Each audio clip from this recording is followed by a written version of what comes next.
In this guide, I'll show you how to view Incognito history on Google Chrome for Android.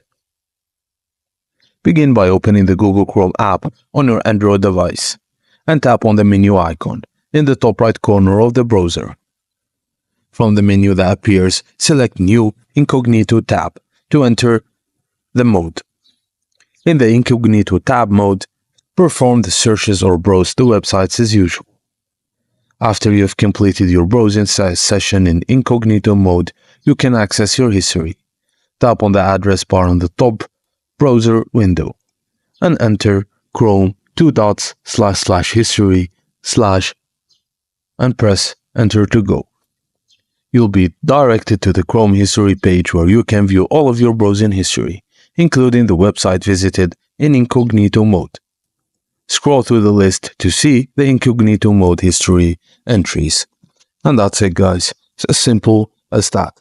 Thank you for watching, and please don't forget to like and subscribe for more.